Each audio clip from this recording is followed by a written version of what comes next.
तो गाइज़, स्वागत है आप सभी का आपके अपने YouTube channel defence study point पे। मैं आपका दोस्त सीताराम एक बार फिर से स्वागत करता हूं आपके और हमारे YouTube channel defence study point पे। तो सबसे पहले मैं आपको बता देता हूं कि अभी तक आपने हमारे चैनल डिफेंस स्टडी पॉइंट को सब्सक्राइब नहीं किया है तो सब्सक्राइब कर ले, क्योंकि इस पर बहुत सारे बढ़िया बढ़िया कंटेंट उपलब्ध है आप सभी को, जो कि आपको निश्चित ही सफलता की सीढ़ी तक ज़रूर पहुंचाएंगे। तो आज हम बात करने वाले हैं एयरफोर्स के प्रैक्टिस सेट के बारे में, इंग्लिश के प्रैक्टिस सेट में। तो क्या लिखा है देखो, कर लो एयरफोर्स को मुट्ठी में, वो भी प्रैक्टिस सेट के द्वारा, प्रैक्टिस विद सीताराम। ओके, तो आज का सेशन स्टार्ट करने से पहले बढ़ते हैं मोटिवेशनल क्योट्स की ओर। मोटिवेशनल क्योट कुछ इस प्रकार से हैं। विश्वास वह शक्ति है जिससे उजड़ी हुई दुनिया में भी प्रकाश लाया जा सकता है। बिल्कुल विश्वास करना ज़रूरी है किसी चीज़ पर। कई सारे बोलते हैं कि क्या क्या है, इस चैनल पर कुछ नहीं पढ़ा रखा है। तो आपको क्या करना है, बिलीव करना होना है, अब अपने आप के ऊपर विश्वास करना होना है। जहाँ पर जिस जगह आप विश्वास कर लोगे ना कि यही मेरा सब कुछ है, यही मेरे नया पार लगेगा, तो बिल्कुल विश्वास से ही उजड़ी हुई दुनिया में प्रकाश लाया जा सकता है। तो ये तो रही हमारी चैनल से संबंधित बात। और मैं बता देता हूँ, हमारे चैनल पर दिल्ली पुलिस, राजस्थान पुलिस या रेलवे डी ग्रुप हुई, एसएससी एमटीएस हुई है, और भी स्टेट लेवल की भर्ती है, उसके लिए रीजनिंग और मैथ की क्लासें अवेलेबल हो चुकी है। तो आप उसके लिए भी यूट्यूब चैनल हमारा ज्वाइन कर सकते हैं। यह नहीं है कि केवल एयरफोर्स नेवी के लिए ये है, ये हमारा चैनल और भी स्टेट लेवल की भर्तियों के लिए भी है। तो स्टार्ट करते हैं आज का प्रैक्टिस सेट। तो चलो स्टार्ट करते हैं आज का प्रैक्टिस सेट। आप वीडियो को पॉज करके अपने आंसर अलग नोटबुक ले लेना, अलग आंसर लिख लेना, और उसके बाद जब मैं अपना आंसर बताऊं तो मैच कर लेना, और कमेंट सेक्शन में अपना स्कोर ज़रूर कमेंट करना। ओके, तो स्टार्ट करते हैं आज का प्रैक्टिस सेट। आज का प्रैक्टिस सेट है the policeman started firing the crowd when the striking workers become violent. तो इसमें मैं आपको बता देता हूँ, एरर पार्ट रहेगा बी में। तो अब एरर पार्ट बी में है तो है क्या, तो इसके लिए देखो ध्यान से पढ़ना चाहिए आपको, सेंटेंस का मीनिंग पता होना चाहिए। सेंटेंस बोल रहा है the policeman started firing, policeman ने फायरिंग स्टार्ट की। अब किस पे की फायरिंग, द क्राउड को थोड़ा फायर किया है पुलिसमैन ने क्राउड पर फायरिंग किया है, यानी क्राउड के ऊपर यानी भीड़ के ऊपर फायरिंग की है। तो यहाँ पे हमारा फायरिंग द क्राउड नहीं होगा, यहाँ पे होगा फायरिंग एट द क्राउड। तो यहाँ पे एट प्रीपोजिशन का यूज़ होना चाहिए था, जो कि नहीं हुआ है। तो हमारा एरर पार्ट रहेगा बी में। और एरर पार्ट क्या रहेगा, एरर पार्ट कोई पूछे तो बोल देना फायरिंग एट द क्राउड होगा, क्योंकि पुलिसमैन भीड़ को फायर थोड़ी कर रहे थे, भीड़ के ऊपर फायर कर रहे थे, है ना। तो आई होप क्लियर हो गया होगा। चलो बढ़ते हैं नेक्स्ट क्वेश्चन की ओर। नेक्स्ट क्वेश्चन है, it is time we do something to check the incidence of infectious disease, है ना। तो इसमें भी एरर पार्ट हमारा रहेगा बी वाले हिस्से में, बी वाले भाग में। तो बी वाले भाग में एरर पार्ट क्या रहेगा, तो मैं बता देता हूँ, वो थोड़ा सा समझाने के लिए एक्सप्लेन कर देता हूँ मैं आपको कि एरर पार्ट क्या रहेगा। तो एरर पार्ट के लिए देखो मैं बता देता हूँ, जब भी सेंटेंस में इट इज़ टाइम और इट इज़ हाई टाइम, है ना, इट इज़ टाइम और इट इज़ हाई टाइम के बाद जब भी आपको सब्जेक्ट मिले, तो सब्जेक्ट के तुरंत बाद आपको वर्ब की सेकंड फॉर्म का यूज़ करना है। इसका स्क्रीनशॉट निकाल लिया आप। बहुत ही इम्पोर्टेंट रूल है एग्ज़ाम की दृष्टि से, पॉइंट ऑफ व्यू एग्ज़ाम की और दृष्टि से बहुत ही इम्पोर्टेंट क्वेश्चन है। रूल क्या है कि इट इज़ टाइम, रूल क्या है आपका कि इट इज़ टाइम और इट इज़ हाई टाइम के बाद यदि सब्जेक्ट का प्रयोग हो तो उसके बाद नो डाउट ही वर्ब की सेकंड फॉर्म आएगी। तो चलो देख क्वेश्चन की ओर बढ़ते हैं। हमारा क्वेश्चन का क्या था, एरर पार्ट, है ना, उसकी तरफ बढ़ते हैं। तो हमारा क्वेश्चन था, हाँ ये रहा सेकंड वाला क्वेश्चन, इट इज़ टाइम आया है, उसके बाद सब्जेक्ट वी सब्जेक्ट आया, तो यहाँ पे वर्ब की सेकंड फॉर्म आनी चाहिए थी। तो वर्ब की सेकंड फॉर्म यहाँ पे डू नहीं आया, यानी पास्ट इनडेफिनेट आना चाहिए था। फास्ट इनडेफिनेट नहीं है, तो ये डू तो प्रेजेंट किया, तो इसकी जगह डिड यूज़ में लेना है। ओके, आई होप क्लियर हो गया होगा। तो हमारा एरर पार्ट रहेगा बी में। बढ़ते हैं नेक्स्ट क्वेश्चन की ओर। नेक्स्ट क्वेश्चन है, I am afraid because I did a mistake in the calculation तो आपको पता है यहाँ पे डिड नहीं आएगा, यहाँ पे आएगा मेड ए मिस्टेक। यहाँ पे मिस्टेक के लिए एक फिक्स फ्रेज होती है, एक फ्रेज होती है, डिड ए मिस्टेक नहीं होती, फ्रेज होती है मेड ए मिस्टेक। या तो आप मेड ए मिस्टेक बोल दो या आप कमिट ए मिस्टेक बोल दो, ठीक है, कमिट ए मिस्टेक, दोनों सही है, दोनों फ्रेज ही है, मेड ए मिस्टेक या कमिट ए मिस्टेक। तो नो डाउट हमारा इस वाले भाग में भी एरर पार्ट क्वेश्चन में बी करेगा। कोई पूछे क्या रहेगा एरर पार्ट, तो आप बता देना डिड ए मिस्टेक कभी भी एक फ्रेज के रूप में नहीं होती। जब भी हम फ्रेज के रूप में काम में लेते हैं तो या तो लेते हैं मेड ए मिस्टेक या फिर हम यूज़ में लेते हैं commit a mistake. I hope आपका डाउट क्लियर हो गया होगा। फिर भी कोई डाउट बचे तो आप हमें कमेंट सेक्शन में कमेंट करके ज़रूर पूछ सकते हैं। ओके, तो चलो बढ़ते हैं नेक्स्ट क्वेश्चन की ओर। नेक्स्ट क्वेश्चन है हमारा इंडिग्नियस। इंडिग्नियस का मीनिंग क्या होता है, इसका हमें बताना है अपोजिट। इंडिग्नियस का हमें अपोजिट बताना है। तो इंडिग्नियस का सबसे पहले आपको मीनिंग पता होना चाहिए। तो इंडिग्नियस का मीनिंग होता है स्वदेशी। स्वदेशी, इंडिग्नियस का मीनिंग होता है स्वदेशी। तो अब इसका अपोजिट बताना है यानी एंटोनियम बताना है। तो सबसे पहले आपको बता देता हूँ चीप। चीप का होता है सस्ता, तो ये तो नहीं होगा। सेकंड है नेटिव। नेटिव का होता है देशी, तो ये तो इसका देशी या स्वदेशी, ये तो इसका सिनोनियम हो गया, तो ये बी भी नहीं होगा। सी है वाइज। वाइज का मीनिंग होता है बुद्धिमान, तो ये भी नहीं होगा। तो ऑप्शन कौन सा हुआ, डी। डी का है फॉरिजन। फॉरिजन का मीनिंग क्या होता है, फॉरिजन का मीनिंग होता है विदेशी, है ना, फॉरेन बोलते हैं ना, वो फॉरेन गया यानी विदेश गया है, तो फॉरिजन का मीनिंग क्या हो गया, विदेशी हो गया। तो नो डाउट फोर्थ का आंसर क्या रह हो जाएगा, फोर्थ का आंसर हमारा हो जाएगा डी। ओके, अब बढ़ते हैं नेक्स्ट क्वेश्चन की ओर। नेक्स्ट क्वेश्चन में हमें बताना है ब्लेंडिसमेंट का क्या सिनोनियम बताना है। ब्लेंडिसमेंट, ब्लेंडिसमेंट का सिनोनियम बताना है। तो सबसे पहले मैं आपको बता देता हूँ कि ब्लेंडिसमेंट का मीनिंग क्या होता है। ब्लेंडिसमेंट का मीनिंग होता है चापलूसी करना, है ना। तो चापलूसी करना, तो इसका मीनिंग पता हो गया आप। तो अब आप आई होप आसानी से पता कर सकते हैं सिनोनियम। आप नोटबुक लेके जो मैं एंटोनी आपको मीनिंग बता रहा हूँ वो आप नोट डाउन कर लीजिए अपने नोटबुक में। ओके, तो चलो ए ऑप्शन देखते हैं। ए ऑप्शन है फ्लैटरी। फ्लैटरी का मीनिंग भी होता है चापलूसी करना। तो नो डाउट हमारा आंसर हो जाएगा ए। बी है हमारा रेप्रीमेंट। रेप्रीमेंट का मीनिंग होता है डांट लगाना। रेप्रीमेंट का मीनिंग होता है डांट लगाना। नेक्स्ट है हमारा रिबफ। रिबफ का होता है अकड़ कर मना करना। और स्कॉर्न, स्कॉर्न का मीनिंग भी दो तरीके से होता है। एक तो स्कॉर्न का मीनिंग हम बोलते हैं डांट लगाना, फटकार लगाना भी होता है, और इसका सेकंड मीनिंग होता है घृणा करना भी स्कॉर्न का। तो आई होप आपको क्लियर हो गया होगा और सारे ऑप्शन के मीनिंग भी पता हो चुके होंगे। तो चलो स्टार्ट करते हैं नेक्स्ट क्वेश्चन की ओर, मूव करते हैं नेक्स्ट क्वेश्चन की ओर। तो इसका फिफ्थ का आंसर हो जाएगा ए। ब्लेंडिसमेंट का सिनोनियम होता है फ्लैटरी, दोनों का मीनिंग होता है चापलूसी करना। ओके, तो मूव करते हैं नेक्स्ट क्वेश्चन की ओर। नेक्स्ट क्वेश्चन है हमारा six. Find the correctly spelled word. तो करेक्टली स्पेल्ड वर्ब का मीनिंग होता है वर्ड का कि चार ऑप्शन है, चार ऑप्शन दिए गए हैं, उनमें से सही ऑप्शन बताना होता है। और मिस स्पेल्ड का वर्ड मतलब होता है चार में से तीन ऑप्शन तो आपके लिए राइट स्पेलिंग होगी और एक होता है मिस स्पेल्ड, तो आपको मिस स्पेल्ड वाला ढूंढना है, ठीक है। तो ढूंढते हैं इनमें से। तो इसमें से सबसे पहले मैं बता देता हूँ, इसमें से जो करेक्टली स्पेल्ड है वो है ए, बाकी की सारी तीनों ये तीनों ये क्या है, रॉन्ग है। तो ए है, ए है असेसिबल। असेसिबल का मीनिंग होता है सुगम, सहज या आसानी से, जिस तक आसानी से पहुंचा जा सके। और असेसिबल में डबल सी और डबल एस आता है, यह आपको ध्यान रखना है, अपने दिमाग में नोट डाउन करके बिठा देना है कि असेसिबल में डबल सी और डबल एस आता है और इसका मीनिंग होता है सुगम, सहज, आसानी से, जिस तक आसानी से पहुंचा जा सके। ओके, आई होप क्लियर हो गया होगा। चलो बढ़ते हैं नेक्स्ट क्वेश्चन की ओर।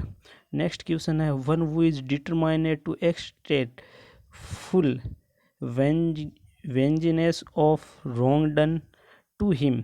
कि वन हु यानी वन वर्ड बताना है तो इसका हिंदी में मीनिंग पता होना चाहिए। मीनिंग है वन हु इज डिटरमाइंडेड, वह व्यक्ति जो दृढ़ निश्चय से, एक्सट्रे टू फुल ऑफ वेगन्यूज, जो कि वेग, यहाँ पे वेगनेस का मीनिंग होता है, वेगनेस का मीनिंग होता है बदले की भावना या प्रतिशोध की भावना जिसके अंदर हो उसे वेगनेस बोलते हैं। तो ये सेंटेंस बोल रहा है one who is determined to extract full vengeance of wrong done to him, कि वह व्यक्ति जो पूरी तरीके से ये दृढ़ निश्चय करके बैठा है कि उसे बदला लेना है कि उसके खिलाफ जिसने गलत किया है ना। तो इसका आंसर ऑप्शन कौन सा हो जाएगा? तो इसका राइट आंसर रहेगा ए ऑप्शन, विंडिक्टिव। विंडिक्टिव का मीनिंग भी क्या होता है? विंडिक्टिव का मीनिंग भी होता है बदला लेना या प्रतिशोध लेने की जो भावना होती है ना, उसे बोलते हैं विंडिक्टिव। ओके, अब डिस्कस कर लेते हैं बाकी के बचे ऑप्शन के मीनिंग के बारे में। तो बी ऑप्शन हमारा है वाइजनरी, विजनरी। विजनरी का मीनिंग होता है काल्पनिक। सी ऑप्शन है हमारा वर्सेटाइल। वर्सेटाइल का मतलब होता है बहुमुखी, जो एक काम को एक ही समय में एक से अधिक बार करें, बहुमुखी, उसे बोलते हैं वर्सेटाइल। ठीक है। डी ऑप्शन है वॉलेंटियर। वॉलेंटियर का मतलब होता है स्वेच्छा से काम करने वाला, जो कि अपनी इच्छा से काम करता है, उसे वॉलेंटियर बोलते हैं। आई होप क्लियर हो गया होगा। चलो बढ़ते हैं, मूव करते हैं 8 नंबर क्वेश्चन की ओर। 8 नंबर क्वेश्चन है डेड ब्रोक। डेड ब्रोक का मीनिंग होता है, तो मैं बता देता हूँ, डेड ब्रोक का मीनिंग होता है गरीब या निर्धन।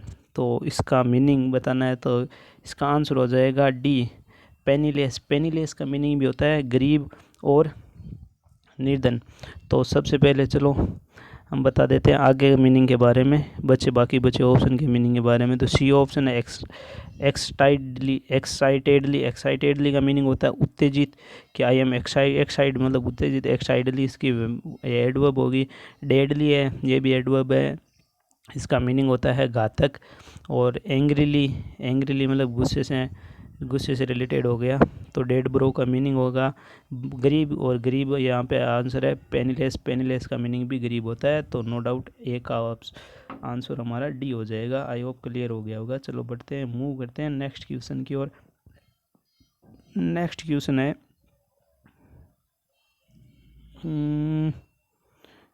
नरेशन से संबंधित है, और आई होप ये चारों ऑप्शन आपको विजिबल हो रहे होंगे।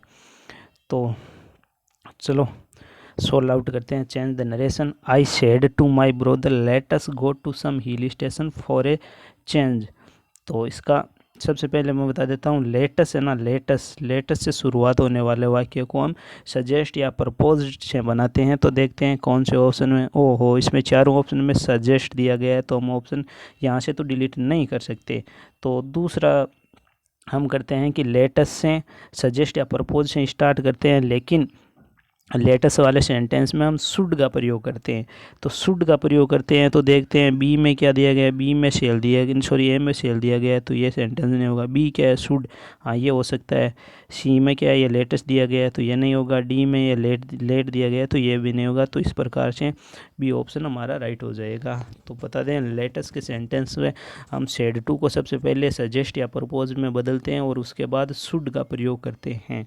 ओके, सेंटेंस के फॉर्मेशन में शुड का, तो यहाँ पे शुड वाला एक ही ऑप्शन है बी, जो कि हमारा राइट आंसर हो जाएगा। तो चलो बढ़ते हैं नेक्स्ट क्वेश्चन की ओर।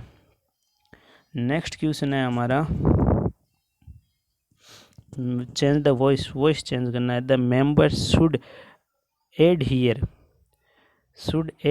To all the decision. ठीक है, तो एडहियर सबसे पहले बता देता हूँ, एडहियर दिया गया है, इसका मीनिंग क्या होता है?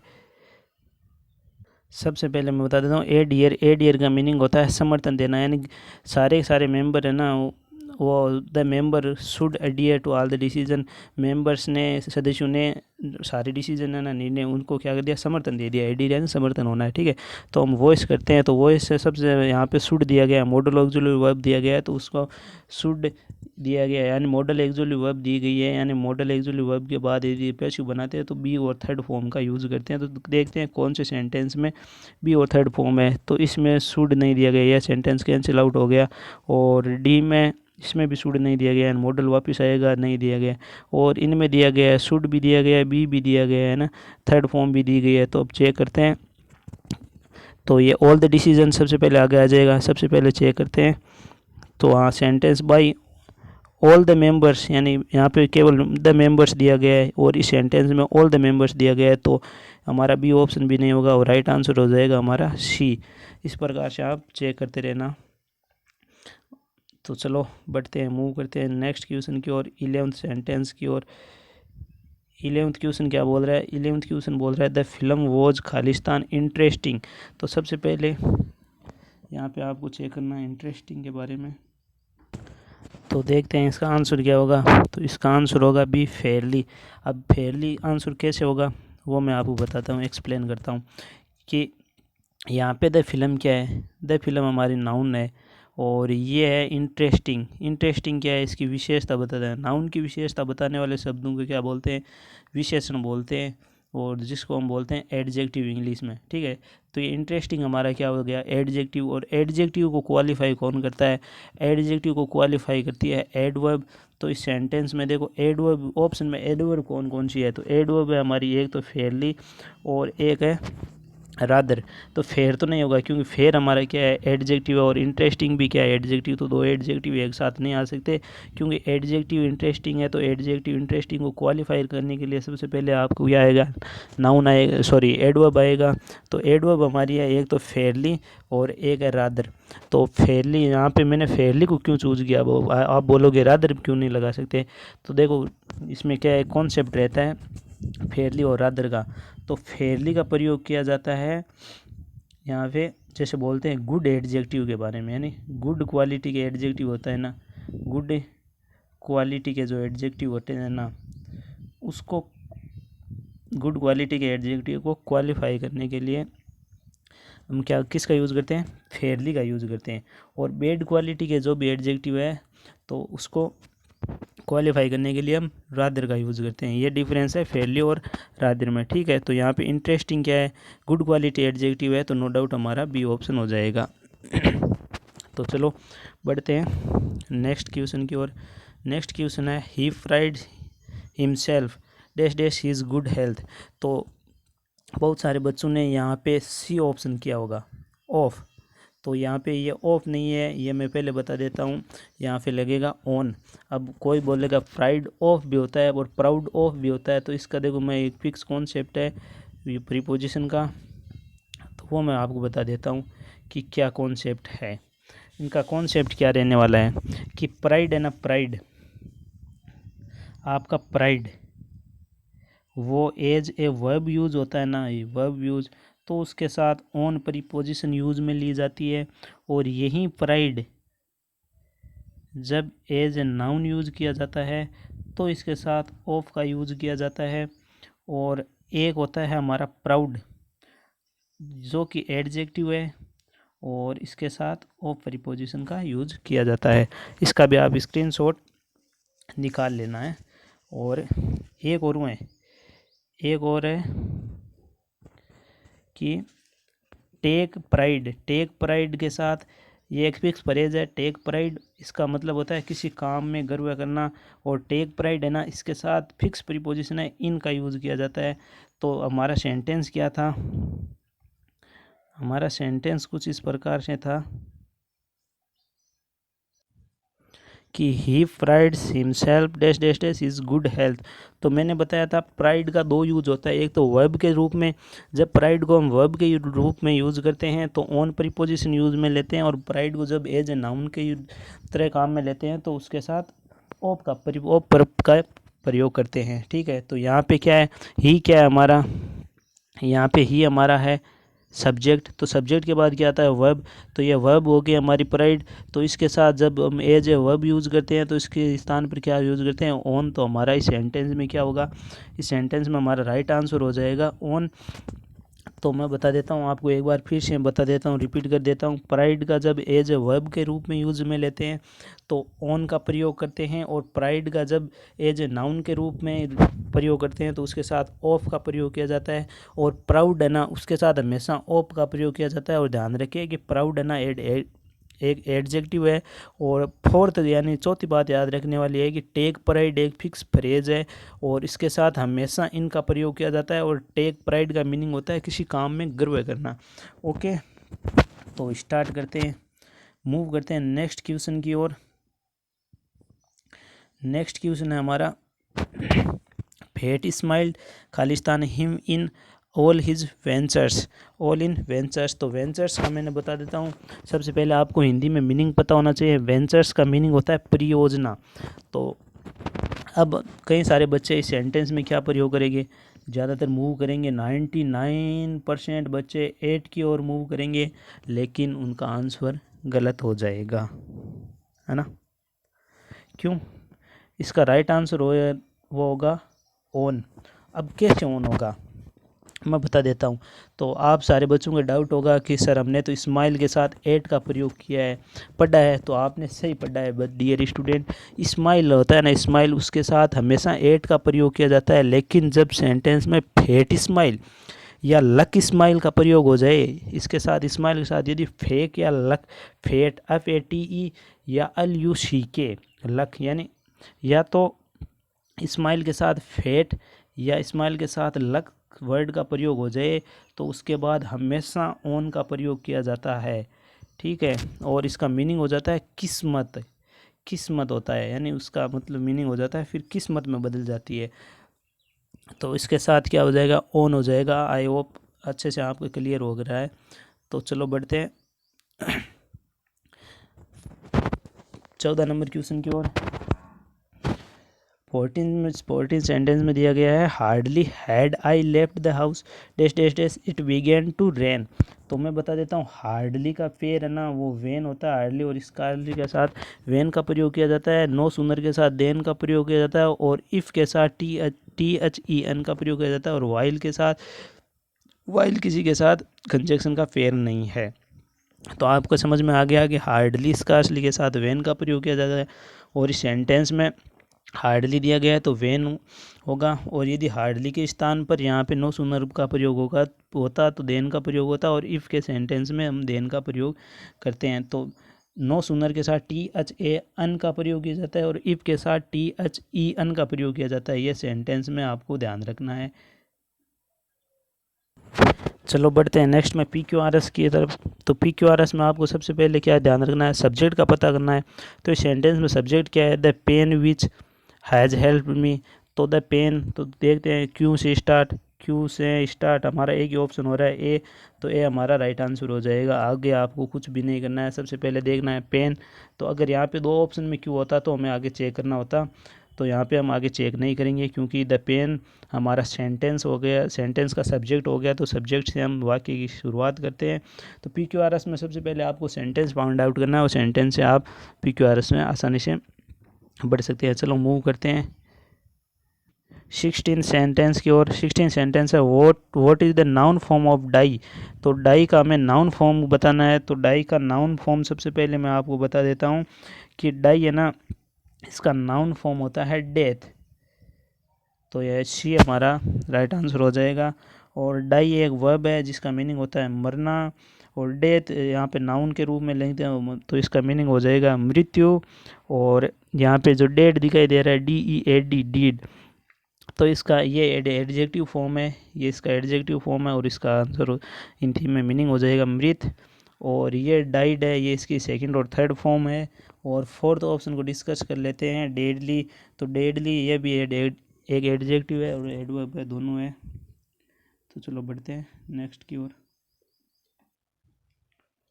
तो नेक्स्ट है, read the following passage carefully and answer the questions. तो ये नेक्स्ट है पैसेज का। आई होप आपको विजिबल हो रहा है, विजिबल नहीं हो रहा है तो आप इसका स्क्रीनशॉट निकाल के फिर आप जूम आउट करके आप अच्छी तरीके से पढ़कर इसका आंसर देना है, ठीक है। तो हम पढ़ते हैं, engineering India limited, a public sector undertaking was setup in 1965. It is leading design and engineering company in the field of petroleum refinery. तो चलो हम यहाँ पे आप इसको पढ़ लेना। तो चलो मैं सीधे आता हूँ क्वेश्चंस पे। तो क्वेश्चंस पे आने के लिए देखो ये आ गया 17 क्वेश्चन पे। 17 क्वेश्चन आया, आपको विजिबल हो रहा है। 17 क्वेश्चन है, इंजीनियरिंग इंडिया लिमिटेड इज, कि इंजीनियरिंग इंडिया लिमिटेड कंपनी है क्या? तो ये 4 ऑप्शन है, 4 ऑप्शन पढ़ लेना। हम सीधे पैसेज की तरफ बढ़ते हैं।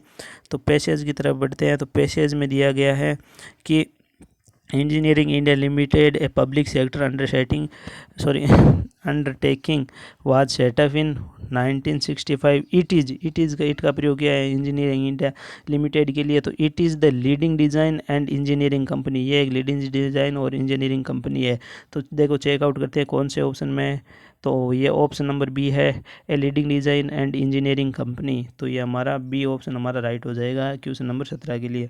तो चलो बढ़ते हैं नेक्स्ट क्वेश्चन की, और नेक्स्ट क्वेश्चन है इंजीनियर्स इंडिया लिमिटेड हैंडल्स। तो इंजीनियरिंग इंडिया लिमिटेड हैंडल्स क्या करती है? तो ये करती है projects both with in India and abroad. इसका आंसर सी हो जाएगा। तो मैं बता देता हूँ, पैसेज की तरफ बढ़ते हैं।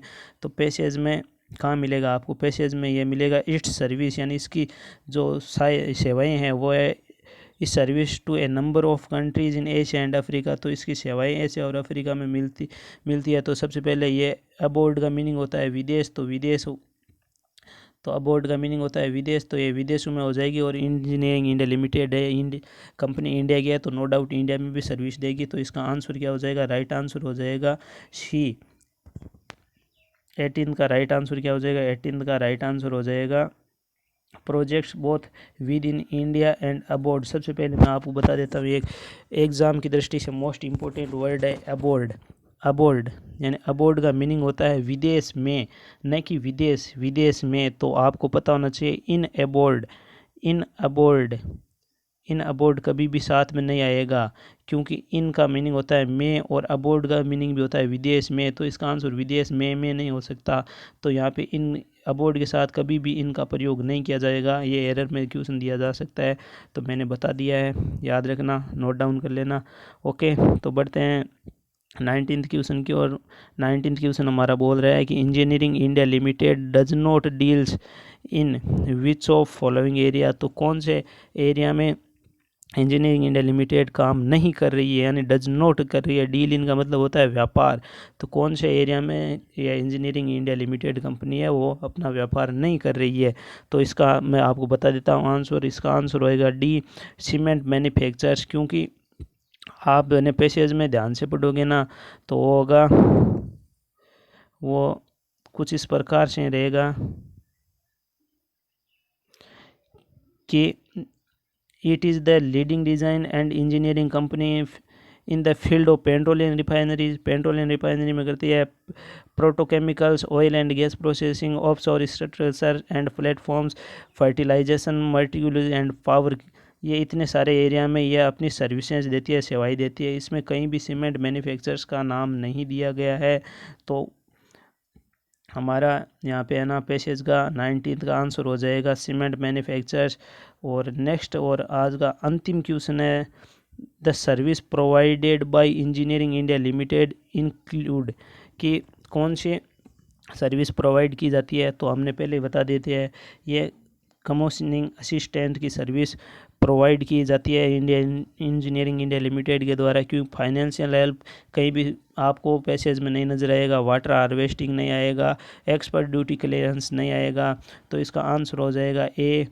तो यह रहा हमारा आज का प्रैक्टिस सेट। आई होप आपको इसमें बहुत ही कुछ सीखने को मिला होगा। अगर आपने कुछ भी नया सीखा है और आपको लगा है कि ये आप प्रैक्टिस सेट आपकी प्रिपरेशन के लिए यूज़फुल है, तो आप वीडियो को लाइक कीजिए, अपने दोस्तों के साथ शेयर कीजिए और हमारे चैनल को सब्सक्राइब करना मत भूलना। तो मिलते हैं नए प्रैक्टिस सेट के साथ। तो सबसे पहले मैं बता देता हूँ ये प्रैक्टिस सेट कौन सा है। ये प्रैक्टिस सेट वही है जो हमने हमारा व्हाट्सएप ग्रुप बनाया गया है फ्री ऑनलाइन मॉक टेस्ट के रूप में। तो सबसे पहले मैं आपको एक ऑनलाइन टेस्ट प्रोवाइड करवाता हूँ पहले दिन, और उसका रिव्यू देखता हूँ स्टूडेंट के क्या मतलब प्रिपरेशन कौन सी कैसी है, यानी कौन से स्टूडेंट किस क्वेश्चन में मतलब उलझ रहे हैं। तो उस सारी दृष्टिकोण को नज़र में रखते हुए उसके बाद मैंने प्रैक्टिस सेट का, क्योंकि इस प्रैक्टिस सेट का रिव्यू बहुत ख़राब रहा है। इस प्रैक्टिस सेट का हाई स्कोर है 11/20 और वो है BRM भीमाराम मंडा का है 11/20। और तो ये आई होप सेटिस्फाई स्कोर नहीं है आपके लिए एयरपोस्ट की दृष्टि से। आप पास तो हो जाओगे लेकिन मेरिट में भी आना ज़रूरी है। मेरा टारगेट रहेगा आपको 16 से 18 नंबर इंग्लिश के पेपर में दिलाने का। उसके लिए मैं लगातार मॉक टेस्ट प्रोवाइड करवा रहा हूँ। तो आप हमारे व्हाट्सएप ग्रुप को भी ज्वाइन कर सकते हैं, हमारे टेलीग्राम चैनल को भी ज्वाइन कर सकते हैं और हमारे फेसबुक पेज को भी फॉलो कर सकते हैं। सभी के सभी लिंक आपको डिस्क्रिप्शन में अवेलेबल हो जाएंगे। ओके, धन्यवाद साथियों, जय हिंद, लव यू, ओके बाय।